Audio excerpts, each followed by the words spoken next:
오늘은 온가족 주일로 특별히 온 세대가 함께 예배를 드립니다. 과거에는 이렇게 어린 아이로부터 노년에 이르기까지 함께 예배를 드리는 것이 낯설지 않았는데 시대가 변하면서 함께 예배 드리는 것이 쉽지 않게 되었습니다. 여러분 상당히 낯서시죠? 이게 이제 시대의 흐름을 여러분들이 체험하고 계시는 건데요. 그래서 모든 세대가 함께 모여 예배 드리는 것이 참 특별하게 되었습니다. 이 시간은 우리가 하나님 앞에 예배 드리는 것뿐만 아니라 이 시간을 통하여서 신앙을 가르쳐주고 알려주고 보고 배우는 시간이기 때문입니다. 오늘 주시는 말씀으로 하나님께서는 왜 가정을 주셨고 어떤 의미가 있는지 살펴보려고 합니다. 또한 가정이 건강해야 교회가 건강할 수 있는 이유를 살펴보겠습니다.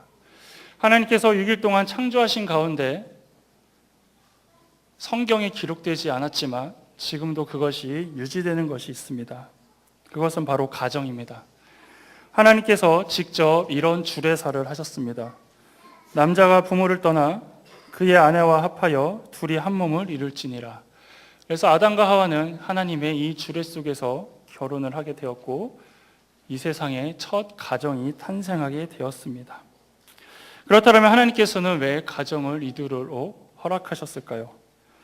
첫째로는 가정을 통해 하나님께 영광이요 하나님의 이름이 대대로 이어지도록 하기 위해서였습니다. 하나님께서도 남자와 여자를 만드실 때는 그 목적이 있다라고 분명히 말씀하십니다. 창세기 1장 28절에 생육하고 번성하여 땅에 충만하라, 땅을 정복하라라고 명령하셨듯이 가정이 있어야 생육하고 번성할 수 있는 것입니다. 그리고 인류의 역사를 보면은 이 생육과 번성, 즉 자손이 이어지는 것과 자녀를 많이 낳는 것이 큰 복임을 알 수 있습니다. 그래서 재물과 재력도 중요하지만 여러분들이 다 아시겠지만 가장 큰 재산은 바로 자녀인 것입니다. 그리고 이것은 단지 번성의 의미만 있는 것이 아니라 그 가정을 통하여 하나님의 영광과 하나님의 이름이 대대로 이어지기를 원하셨습니다. 인류가 에덴 동산에서 쫓겨났을 때 그들은 아무것도 가진 게 없었습니다. 하지만 하나님에 대한 존재는 끝까지 그 자녀들에게 이어졌습니다. 모든 인류가 홍수의 심판을 당해 이 세상에 노아의 가족들밖에 남지 않았지만 다시 하나님의 이름이 전 세계에 알려진 것은 노아를 통해서 다시 하나님의 이름은 계속 이어져 왔기 때문입니다. 이스라엘 백성들이 애굽에서 출애굽한 이후에 광야에서 모두 죽었지만 다시 가나안에서 하나님을 의지할 수 있었던 것은 하나님의 이름과 하나님의 영광은 자녀들을 통해서 계속 이어 내려왔기 때문입니다. 시대가 변하고 문화가 변해도 하나님께서는 자신을 기억하도록 한 사람 또는 한 가정을 위하여서 계속 그 사역을 하고 계신다라는 것이고 지금에 와서는 이스라엘 백성들뿐만 아니라 이제는 이방인인 우리에게도 하나님을 알게 된 것이 바로 이러한 이유입니다. 하나님께서는 자신이 만든 가정을 화목하고 아름다운 모습으로 살아가고 그들이 하나님께 찬양과 영광의 모습으로 살아가는 모습을 항상 원하고 계신다는 것입니다. 출애굽기 20장 5절에서 6절 10계명 가운데 여호와는 질투하는 하나님인즉 나를 미워하는 자의 죄를 갚되 아버지로부터 아들에게로 3, 4대까지 이르게 하거니와 나를 사랑하고 내 계명을 지키는 자에게는 천대까지 은혜를 베푸느니라 라는 말씀이 있습니다. 하나님께서 벌 주시고 저주하는 건 3, 4대에 이르게 하지만 축복하는 것은 천대에까지 이르게 해 주신다는 것입니다. 이것은 무엇을 의미합니까?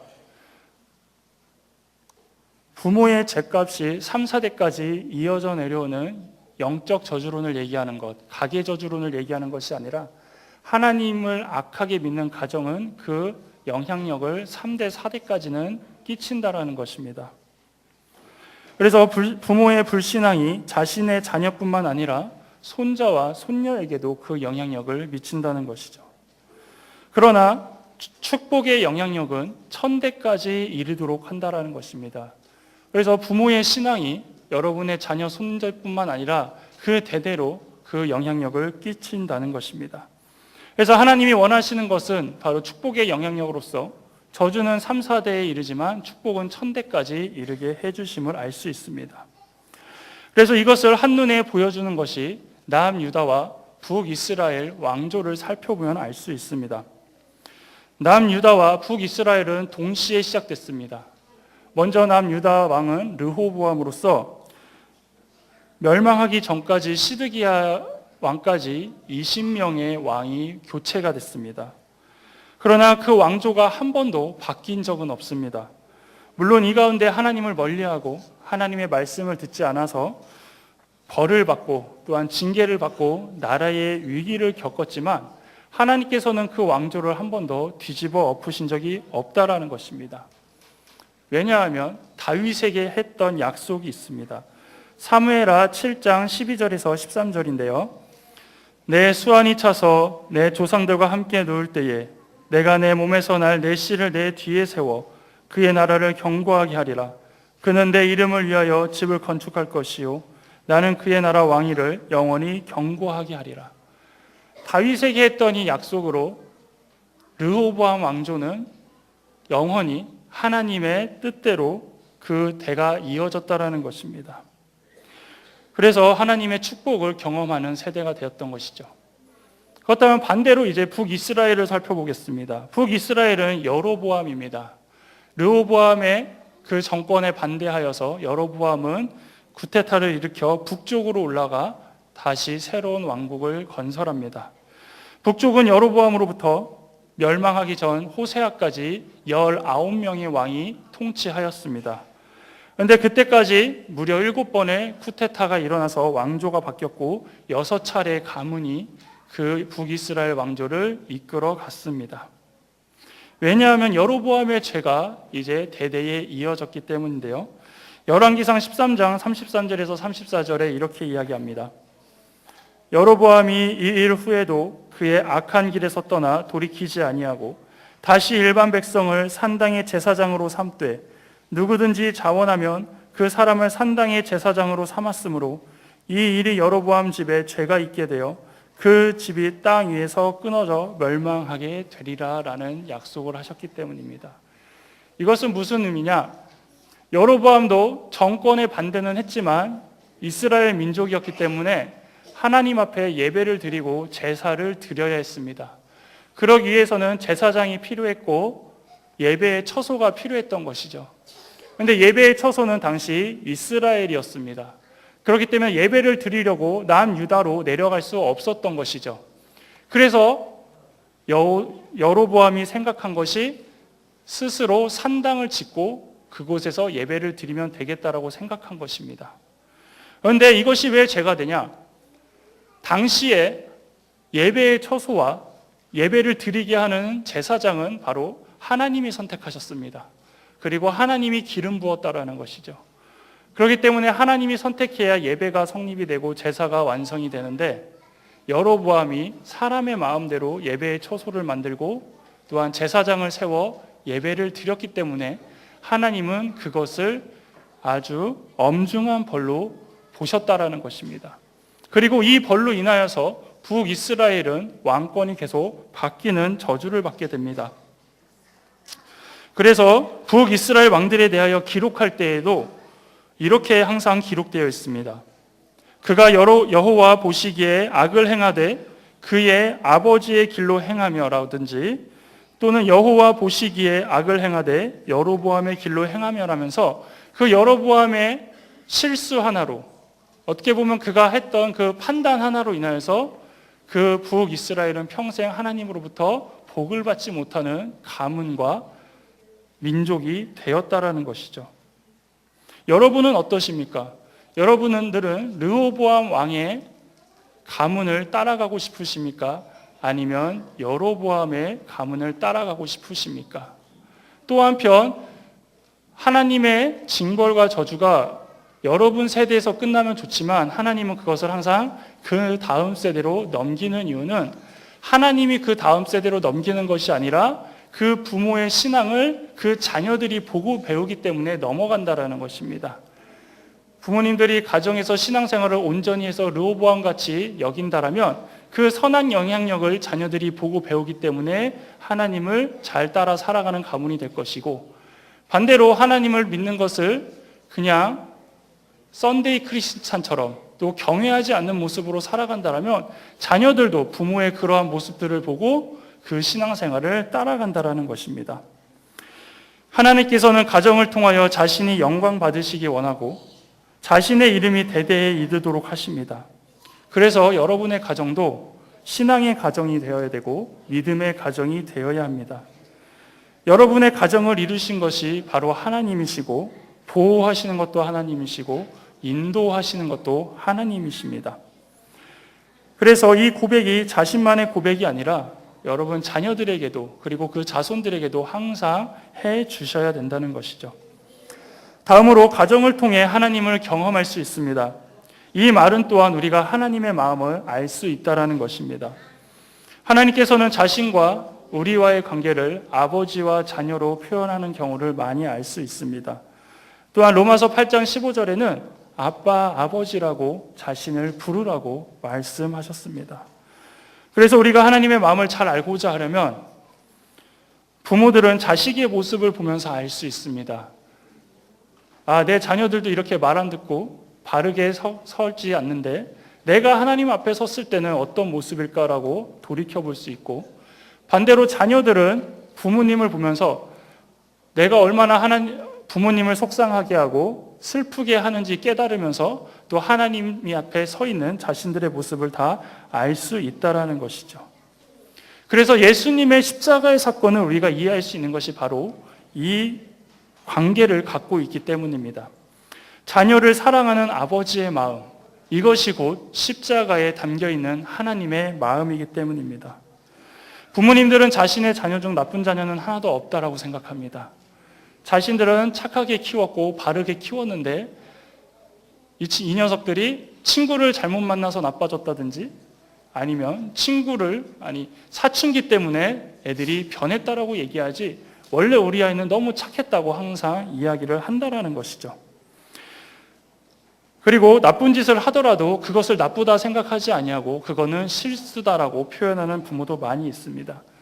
이것은 무엇입니까? 자신의 자녀는 누구나 선하게 바라본다라는 것입니다. 하나님도 마찬가지입니다. 하나님께서도 우리를 창조하실 때 다 선하게 창조하셨습니다. 우리 안에 결코 악은 하나도 넣지 않으셨습니다. 그런데 우리는 왜 악해졌습니까? 바로 죄 때문에 변화됐고 죄 때문에 변질된 것입니다. 그래서 하나님이 해결하시고자 한 것이 바로 이 죄입니다. 이 죄가 해결되면 다시 우리는 선하게 변할 것이고 다시 하나님이 원하시던 모습으로 회복하기 때문입니다.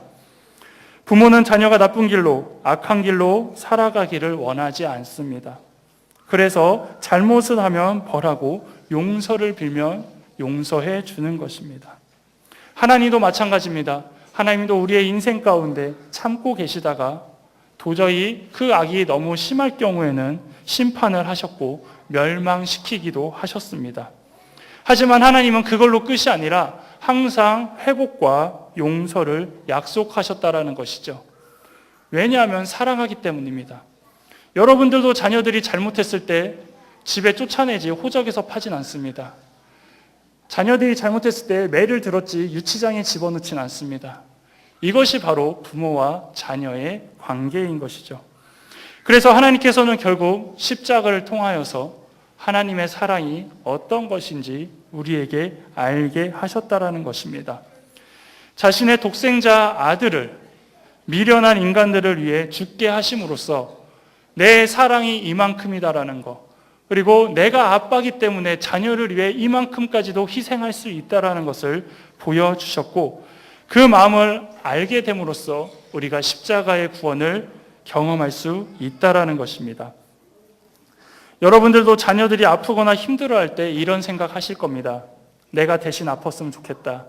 내가 대신 힘들어했으면 좋겠다.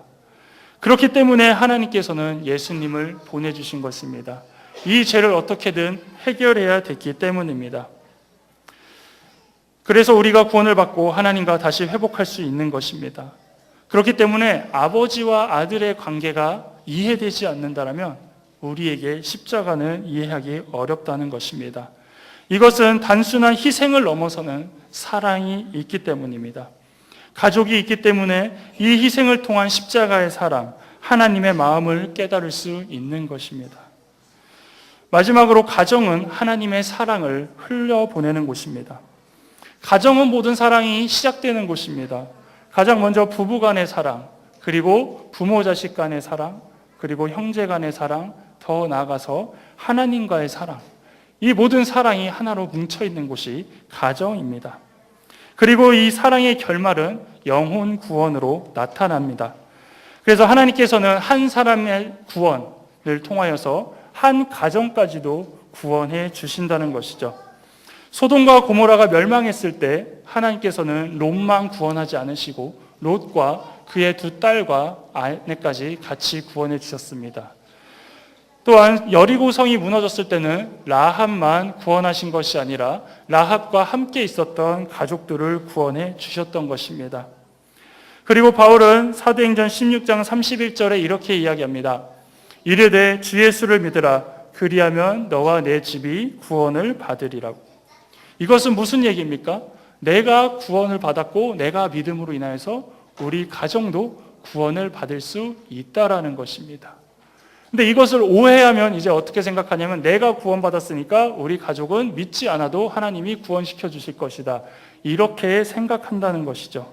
하지만 이 구절이 말씀하고 있는 것은 내가 구원을 받은 사람으로서, 내가 하나님을 믿는 사람으로서 그 영향력을 가족 안으로 들어갈 때에 가족이 구원받을 확률이 높아지고 그 가능성이 더 커진다라는 것입니다. 부모님들이 믿음으로 인하여서 믿음의 자녀가 생길 가능성이 커지고, 또한 우리 친구들 가운데 자신들만 믿을 경우에는 이것을 가정으로 가지고 가서 부모님에게 그 신앙을 알려줄 수 있는 가능성이 크다라는 것입니다. 왜 그렇습니까? 사랑하기 때문에 자녀가 변하고 부모가 변하면 반드시 그 가정에도 이 영향력이 동일하게 적용되기 때문입니다.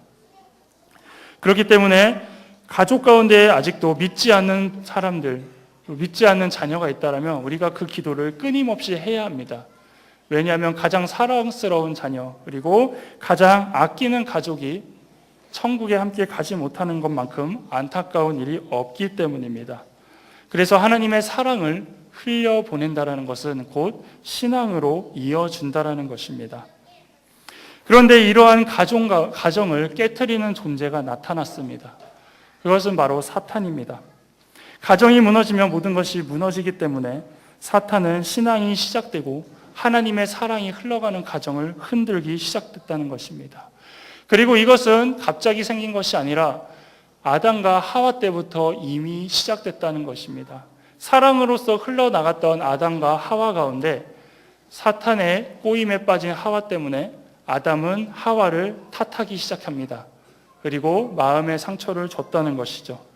그리고 이 영향력은 또 어디까지 흘러갑니까? 그의 아들에게까지도 흘러가서 가인과 아벨 가운데, 형제 가운데 살인사건이 일어나는 것입니다. 사랑을 흘려줘야 되는데, 사랑으로 하나 돼야 되는 가정 가운데 미움이 생기고 의심이 생기고 속임이 생기고 심지어 죽임까지 나타났다는 것입니다. 지금은 사탄은 가정을 어떻게 흔들고 있습니까? 이혼이 증가하기 시작합니다. 가정폭력이 일어나고요. 아동학대, 노인학대로 나타나기 시작했습니다. 예전 같으면 이거는 폐륜아라고 얘기합니다. 하지만 이것이 이제는 일상이 되기도 하고 또한 너무나 많이 증가되어서 일반적이기까지도 하라는 것입니다.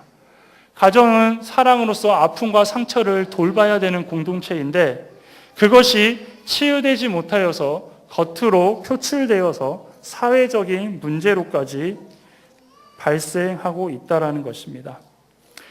이전에는 외부를 통해 가정을 공격하는 것은 가정 안에서 항상 해결하였습니다. 그래서 가족이 항상 회의하면서 그 고비를 넘어가고 또한 믿는 가정은 그것을 기도하면서 극복해 나갔던 것이 우리나라의 모습이었습니다.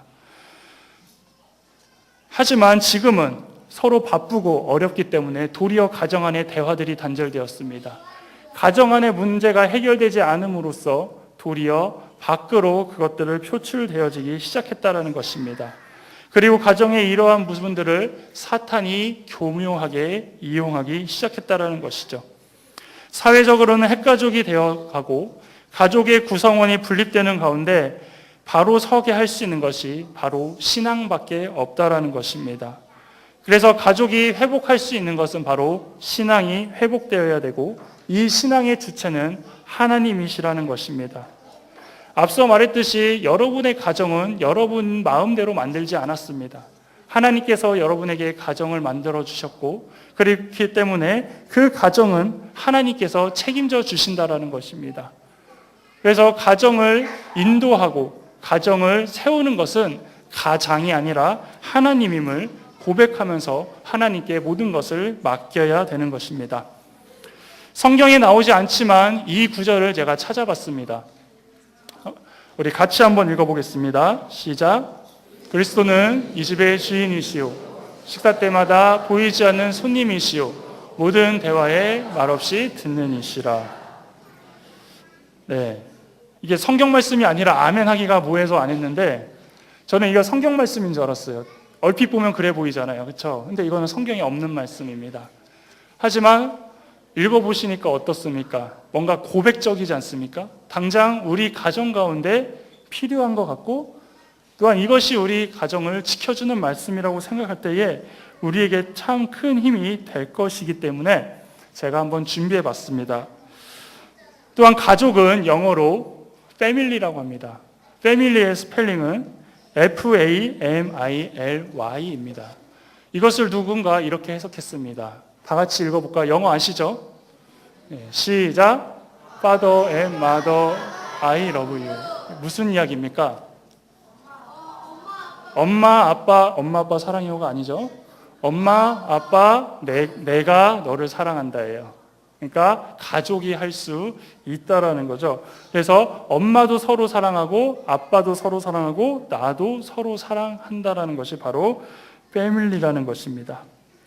그래서 부모는 자녀를 사랑하고 자녀는 부모를 사랑하는 것은 당연한 것이고, 여기에 하나님께서 주신 구원의 사랑과 신앙 속에서 살아간다면 이보다 더 복된 일은 세상에 없다라는 것입니다.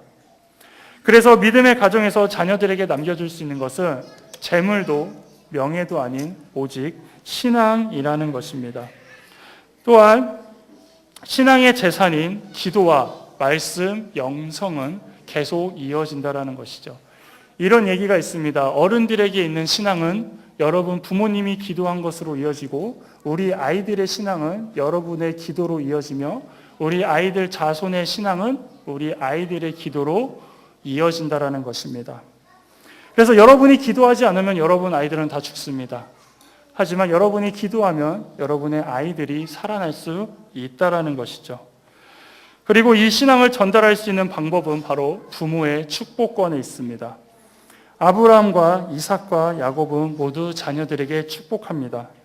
이것이 하나님께서 아버지들에게 주신 큰 특권이기 때문입니다. 그런데 이 특권을 갖고 있으면서 사용하지 못하는 분들이 많이 있다라는 것이죠. 여러분 다 가정의 아버지인데 여러분 가운데 자녀에게 머리에 손을 얹고 기도해 주신 적 얼마나 있으십니까? 또한 여러분 가정의 어머니인데 여러분 자녀를 안아서 기도해 준 적이 얼마나 있으십니까? 이 축복 기도는 작은 기도 제목으로 하는 것이 아닙니다. 그 자녀의 인생, 우리가 할 수 없는 모든 것을 하나님 앞에 맡기며 그 길을 인도해 달라고 비는 것입니다.